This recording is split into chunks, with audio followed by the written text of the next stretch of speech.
एक नया टॉपिक है जिसका नाम है संक्षारण।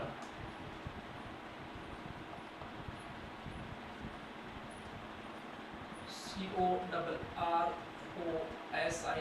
ओरिजिन तो बोलते हैं संक्षारण भी कहते हैं। क्या बोलते हैं? संक्षारण भी कहते हैं। किसे कहते हैं संक्षारण? समझते हैं। जब धातु पर अवांछनीय पदार्थ जुड़ जाए, जब धातु पर अवांछनीय पदार्थ जुड़ जाए, जुड़ने के फलस्वरूप उस धातु पर जैसे मान लो ऑक्सीजन से क्रिया हुई है, ऑक्सीजन जुड़ी है तो ऑक्साइड बन गया, CO2 जुड़ी है तो कार्बोनेट रूप में चेंज हो गया हो, ठीक है, या सल्फर रूप में जुड़ा सल्फाइड हो गया हो, या सल्फेट रूप में परिवर्तित हो गया हो। तो ये धातु पर ये पदार्थ की क्रिया के फलस्वरूप जो ऑक्साइड बनता है, कार्बोनेट बनता है, सल्फाइड बनता है, सल्फेट बनता है, इनकी जो परत धातु के ऊपर जम जाती है जिससे धातु अपने मूल गुणों को खोने लगती है, धातु अपने मूल गुणों को खोने लगती है, इस प्रक्रिया को बोलते हैं संक्षारण। क्या बोलते हैं? संक्षारण। हमारे दैनिक जीवन में हम अनेक घटनाओं से रूबरू होते हैं, जैसे लोहे पर जंग का लगना, लोहे पर जंग का लगना, देखते हैं जंग लग जाती है, जंग का लगना।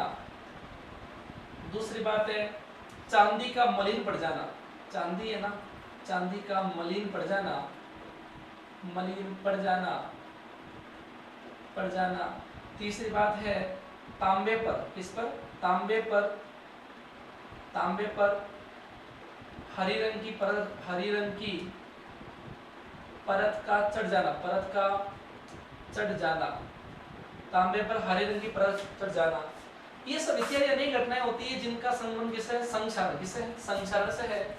संक्षारण समझ गए हम कि संक्षारण एक प्रक्रिया है जिसके अंतर्गत धातु पर अवांछनीय पदार्थ जुड़ जाते हैं। जुड़ने की इस प्रक्रिया को संक्षारण कहते हैं। अब कोई सा पदार्थ वो किस रूप में जुड़ सकता है? वो आपका ऑक्साइड रूप में जुड़ सकता है। ये धातु है, मान लो ये धातु है ना, इस धातु है, ठीक है। इस धातु पर मान लीजिए हम कह देंगे आपके, ये मान लेते हैं कि इस पर धातु है, इस धातु पर परत जम गई हो, इसकी कोई परत जम गई हो, दूसरी परत जम गई हो, ठीक है ना। ऑक्साइड की जम सकती है, कार्बोनेट की हो सकती है, ऑक्साइड की हो सकती है, कार्बोनेट की हो सकती है, सल्फेट की हो सकती है, SO2- सल्फाइड की हो सकती है, S2-, इनकी और कोई भी जुड़ गया तो उसके जुड़ने से उस धातु, वो धातु अपने मूल गुणों को खोने लगती है। इसे वो बोलते हैं संक्षारण। क्या बोलते हैं? संक्षारण बोलते हैं, ठीक है। अब जैसे चांदी पर मलिन, आपके चांदी मलिन पड़ जाती है, ठीक है, तो उसको वो परत जम गई है, ठीक है। फिर अपन जाते हैं और फिर उसको सौ पर वापस को इसकी परत हटवा देते हैं तो वापस चमक आ जाती है उसके ऊपर, ठीक है। तांबे पर भी यही होता है, तांबे पर भी हरे रंग की परत जम जाती है, उसको वापस साफ करते हैं तो वापस हट जाती है। मतलब कुछ धातु के ऊपर कोई ना कोई क्रिया हुई है, जल की क्रिया हुई है, या फिर O2 की क्रिया हुई है, CO2 क्रिया हुई है, सल्फर क्रिया हुई, किसी की कोई वो पदार्थ क्रिया होगी तो वो धातु अपने मूल गुणों को खोने लगती है ना। इसके ऊपर परत का जम जाना, धातुओं पर परत का जम जाना संक्षारण कहलाता है, ठीक है। अब बात करते हैं संक्षारण। जैसे अपन एग्जांपल समझते हैं कि ये संक्षारण भी एक आपके विद्युत रासायनिक सिद्धांत को फॉलो करता है के अनुसार अपन समझ सकते हैं। जैसे लोहे पर जंग का लगना एक विद्युत रासायनिक सिद्धांत है। कैसे है बात करते हैं, देखिएगा। लोहे पर जंग का लगना, लोहे पर जंग का लगना, लोहे पर जंग का लगना जो है का लगना एक विद्युत रासायनिक सिद्धांत है, विद्युत रासायनिक सिद्धांत है। स्पष्ट कीजिए, सवाल भी बनता है, ये बहुत बड़ा सवाल बनता है कि लोहे पर जंग लगना एक विद्युत रासायनिक आपके सिद्धांत है, इसको स्पष्ट कीजिए। तो देखिए इसमें क्या होता है, सबसे पहले आपको मैंने बताया जब भी विद्युत रासायनिक सिद्धांत आ जाए तो ऐसी बात है कि एनोड कैथोड विद्युत अपघटन चाहिए, ठीक है ना। तो देखो इसमें जो शुद्ध लोहा होता है, शुद्ध जो लोहा होता है वो शुद्ध लोहा काम करता है। जैसे मान लो ये लोहा है, ये लोहे की सतह है, मान लो शुद्ध लोहा है, ये लोहे की सतह है। शुद्ध लोहा जो है ये काम करेगा, शुद्ध लोहा जो होगा वो काम करेगा एनोड का। किस काम करेगा? एनोड काम करेगा।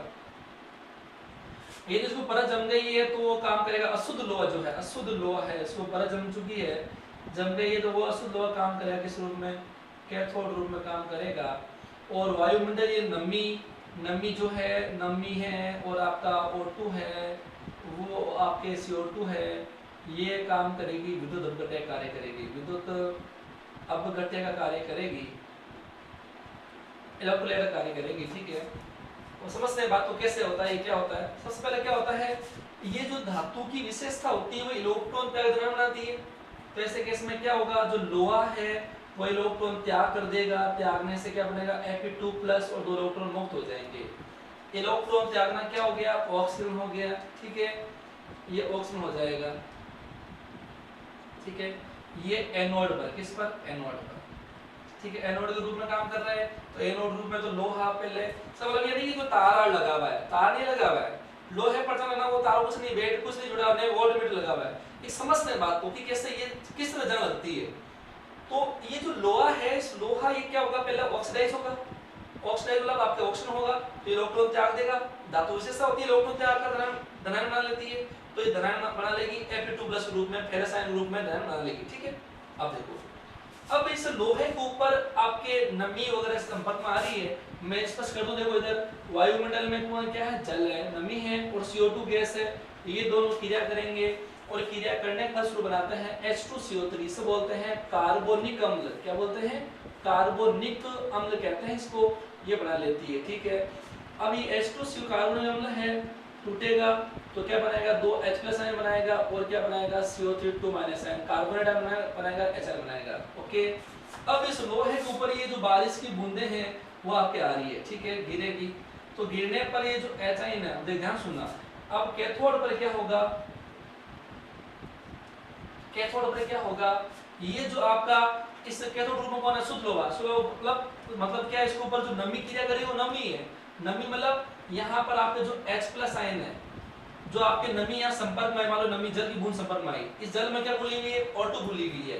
ओके, O2 मान लो मैं कह दूं यहाँ 2 H आयन है और आपके हाफ O2, जल O2 में घुली हुई है और ये इलेक्ट्रॉन निकले वो काम आ जाएंगे। तो ऐसे केस में कि बता रहा हूं मैं, जो जल की बूंद गिरी है, जल की बूंद गिरी है, जल में क्या है, H+ आयन है। कैसा है, कोई जल में आपके वायुमंडल की जो नमी है उसमें CO2 जल दोनों हैं, वो अम्ल बना लिया और अम्ल ने क्या दिया, H आयन दिया। तो जो बूंद गिरी है उसमें H आयन तो है ही है, वो H आयन यहाँ काम आ गए और जल में घुली O2 भी है। O2 मात्रा कम घुली होती है, हाफ O2, इलेक्ट्रॉन जो निकले मैंने काम ले लिए। तो इससे क्या होगा, इलेक्ट्रॉन ग्रहण करना अपचयन हो गया, इससे क्या बनेगा आपका H2O। क्या बन जाएगा, 2 H आयन है, एक O है, H2 हो गया और कुछ नहीं बचेगा।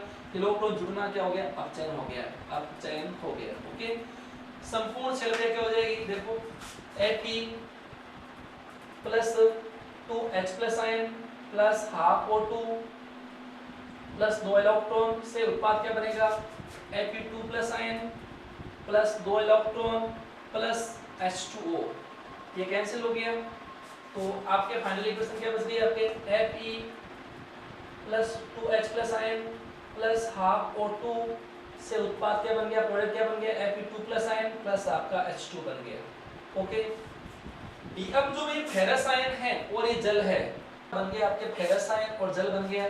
अब ये जो फेरस आयन है और जो जल है, ठीक है, वो अब आपके वायुमंडलीय O2, यहाँ पर तो कौन सी थी, जल में घुली O2 थी, हाफ O2 ली, वायुमंडलीय O2 ली है, वायुमंडलीय O2 से क्रिया करेंगे तो आप क्या बन जाएगा, ये फेरस आयन है वो फेरिक में बदल जाएगा, तो Fe2O3 ये बन गया, फेरिक ऑक्साइड बन गया और साथ में H आयन मुक्त हो जाएगा। ठीक है, बैलेंस कर लेते हैं इसको।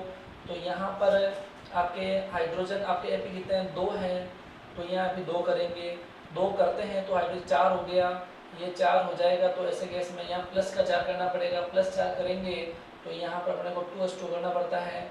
फिर यहाँ O2 है, 2 और 4 है, तो काम करते हैं यहाँ बढ़ाना पड़ेगा, फिर 3 हो गए, 4 तो यहाँ 4 लेना पड़ेगा तो 4 हो जाएगा, तो 8 हो गया, तो 8 H आयन हो जाएगा। ठीक है, और फिर यहाँ पर अपने चेंज करना पड़ेगा, हाइड्रोजन कितने हैं, 8 है, तो यहाँ 4s2 करना पड़ेगा और ये ऑक्सीजन 4 और 2 6 N6, ये आप बैलेंस इक्वेशन हो गई। ठीक है, कुल मिला के आपके H आयन, अब देखो ये अभिक्रिया वापस उत्क्रमित होती है, ये जो H आयन है ना वापस कैथोड रिएक्शन में देखो क्या है, कैथोड रिएक्शन में क्या हुआ था, यही तो हुआ था। देखो आपके H आयन वहां O2 से क्रिया कर रहा है और ये जल बन रहा है, वापस इनकी क्रिया से क्या बन रहा है, दोनों क्रिया से क्या बन रहा है, फेरस और जल बन रहा है, फेरस और जल बन रहा है।